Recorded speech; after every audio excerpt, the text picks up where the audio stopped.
Beberapa kepala daerah juga sudah diterima beraudiensi dengan Menteri Keuangan, ya, saling berkoordinasi untuk diberikan penjelasan. Beras ya, padi itu meningkat dan akhir tahun ini akan memasuki kembali masa panen.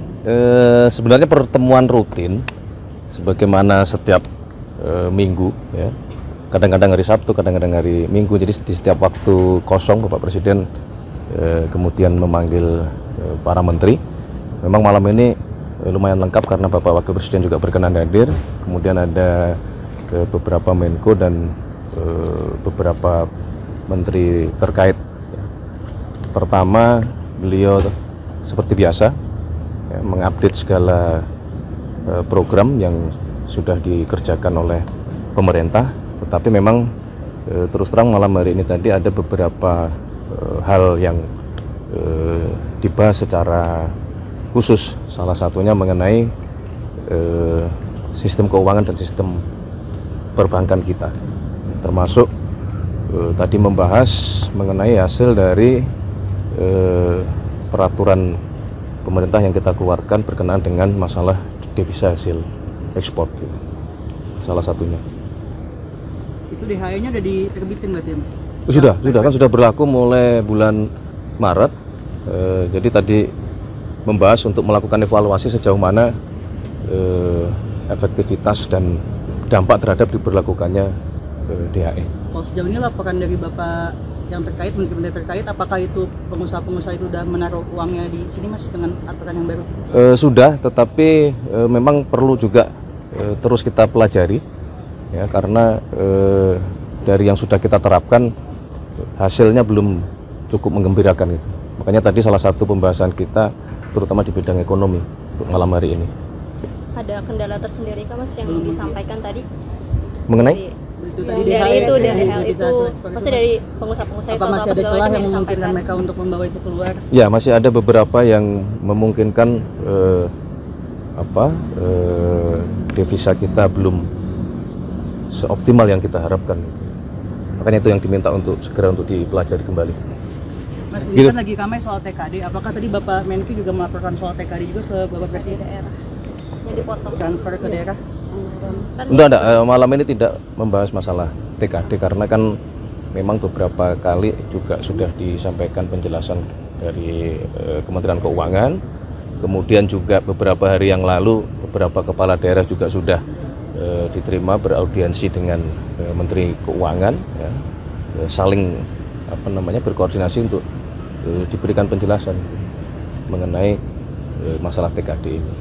Ini kehadirannya Mas Gibran, apakah ada ngomongin soal percepatan pembangunan Papua juga nggak sih, Mas? Yang kemarin juga baru dibentukkan, ada obrolan itu juga nggak?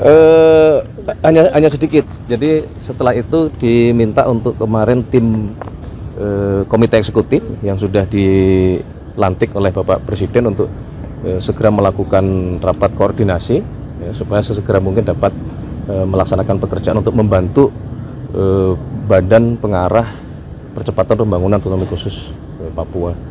Mas, terkait dengan WUS ini tadi dibahas juga nggak sih, Mas? Kan soal Menko kan juga bilang soal WUS itu kan menolak untuk bayar pakai APBN, Mas. Tadi apakah sempat dibahas juga apa enggak, Mas? Malam ini tidak sempat. WUS bukan salah satu pembahasan malam ini. Tapi beberapa waktu yang lalu juga sudah dibicarakan untuk diminta mencari skema supaya beban keuangan itu bisa dicarikan jalan keluar gitu. Karena faktanya kan juga bus kemudian juga menjadi salah satu moda transportasi yang sekarang sangat membantu aktivitas seluruh masyarakat, mobilitas dari Jakarta maupun ke Bandung dan seterusnya. Dan justru kita pengen sebenarnya kan itu berkembang ya, tidak hanya ke Jakarta dan sampai ke Bandung, mungkin juga kita sedang berpikir untuk sampai ke Jakarta, ke Surabaya. Mas, terkait dengan pembangunan Ponpes menggunakan APBN itu gimana ya, Mas? Yang diarahkannya kan menjadi APBN gitu untuk renovasi lagi ya, pembangunan lagi. Kemarin. Ya, pasca kejadian kemarin kan kemudian muncul beberapa pemikiran ya. Salah satunya adalah tadi mungkinkah pembangunan pondok pesantren itu bersumber dari pembiayaan dari APBN, tapi memang semua sedang kita pelajari ya, karena kan itu berkaitan dengan masalah jumlah, kemudian juga berkaitan dengan masalah perkembangan, apakah kemudian pondok pesantren yang sekarang eksis yang menjadi prioritas, ataukah ke depan misalnya ada pembangunan pondok-pondok yang baru. Nah, itu sedang dicoba dipelajari ya. Yang penting adalah pasca kejadian kemarin Bapak Presiden memerintahkan kepada kita semua untuk sekali lagi melakukan pendataan, menginventarisir, terutama yang berkenaan dengan masalah keselamatan itu harus menjadi prioritas utama gitu. Jadi memang Kementerian PU diminta untuk melakukan cek ke lapangan ke setiap pondok pesantren untuk memastikan bahwa bangunan-bangunan fisik itu betul-betul terjamin keamanannya gitu, supaya tidak terjadi lagi kejadian seperti kemarin di Sidoarjo. Mas, infonya kan Bapak Presiden tengah malam ini akan bertolak ke Mesir, itu apakah betul Mas untuk menghadiri KTT soal Gaza, Mas? Summit proposal itu. Ya, jadi malam hari ini selain memang rutin Bapak Presiden setiap minggu mengadakan rapat koordinasi dengan menteri-menteri terkait, juga malam hari ini tadi Bapak Presiden menyampaikan kepada kita semua bahwa kemarin secara khusus beliau mendapatkan undangan, memang juga agak mendadak kalau dari sisi waktu, tetapi bahwa undangan tersebut betul-betul memohon kesediaan kehadiran dari Bapak Presiden Prabowo, karena itu bagian dari kelanjutan perundingan yang semoga insya Allah itu bisa membawa perdamaian di Palestina dan terutama di Gaza gitu. Jadi tadi Bapak Presiden menyampaikan kepada kita semua bahwa untuk menjaga hubungan baik, dan itu bagian juga dari ikhtiar kita selama ini, maka Bapak Presiden memutuskan untuk menghadiri undangan tersebut gitu. Agendanya apa aja Mas? Apakah hanya diskusi aja atau nanti akan ada penandatanganan perjanjian kesepakatan itu gitu Mas? Secara detail kita tadi belum mendapatkan update, baik terutama juga dari Bapak Menlu, karena kadang ada pertemuan itu yang sifatnya terbuka, juga ada juga pertemuan yang kadang-kadang sifatnya tertutup gitu. Apakah ada kemungkinan Pak Presiden akan menawarkan kembali 20.000 pasukan perdamaian ke Gaza itu Mas, yang sudah disampaikan juga di panggung PBB Mas? Menurut kami kalau memang kemudian terjadi kesepakatan yang konstruktif ya, tidak menutup kemungkinan arahnya akan ke sana. Tadi Bapak Presiden juga menyampaikan hal tersebut, bahwa kalau memang kemudian tercapai kesepakatan ke arah yang baik, dalam artian terjadi perdamaian, dan kemudian salah satu konsekuensinya adalah kita Indonesia diminta untuk ikut serta membantu mengirimkan pasukan perdamaian. Nah, tadi juga dibahas dan diminta kepada tadi alhamdulillah yang hadir adalah Wakil Panglima TNI untuk juga mulai mempersiapkan diri.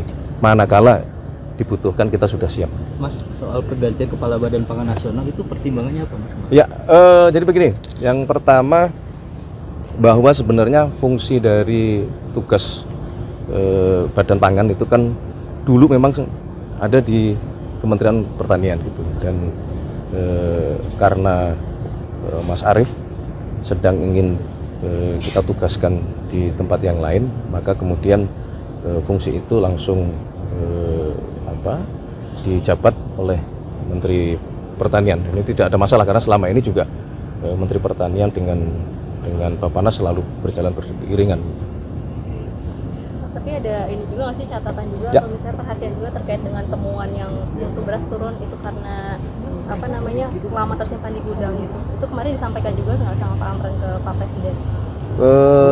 Ya tidak secara langsung itu dilaporkan, tapi kan itu sebagai sebuah hal yang memang kondisinya seperti itu ya, yang memang itu menjadi fokus baik di Kementerian Pertanian maupun teman-teman di Bulog ya, bagaimana memperbaiki manajemen terutama penyimpanan. Kemudian juga perlu kita sadari bahwa gudang-gudang kita juga beberapa pada kondisi yang memang perlu perbaikan gitu, termasuk penambahan pembangunan gudang baru yang kita rencanakan ada di kurang lebih di 100 tempat, oleh karena alhamdulillah panen kita terutama beras ya, padi itu meningkat, dan akhir tahun ini akan memasuki kembali masa panen. Jadi kita harus mempersiapkan gudang-gudang penyimpanan yang baru gitu. Termasuk teman-teman TNI maupun Polri juga diminta untuk membuat gudang-gudang inovasi lah, termasuk kami juga berkoordinasi dengan Mendagri ya, untuk kemudian berkoordinasi sampai ke level kepala desa ya, di mana sentra-sentra penghasil pangan untuk kita galakkan kembali seperti dulu. Kita harus punya lumbung pangan atau lumbung padi di setiap desa masing-masing, sehingga kita betul-betul mandiri pangan. Mas, ada usulan dari Komisi 4 supaya Bulog ini statusnya dinaikkan menjadi KL gitu, bukan Perum aja.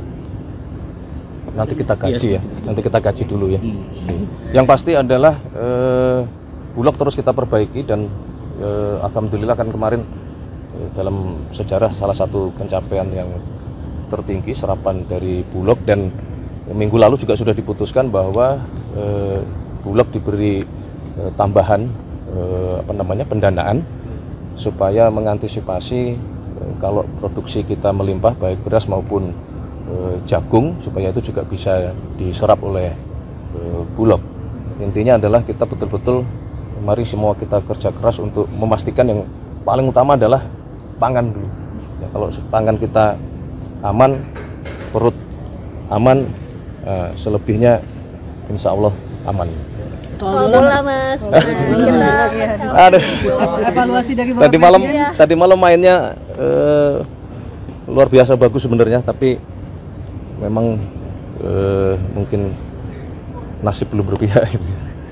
Kita coba lagi ya. Evaluasi dari Bapak Presiden. Kita evaluasi, kita perbaiki lagi, jangan patah semangat, terus jangan pernah lelah untuk mencintai timnas Indonesia kita. Terima kasih semua.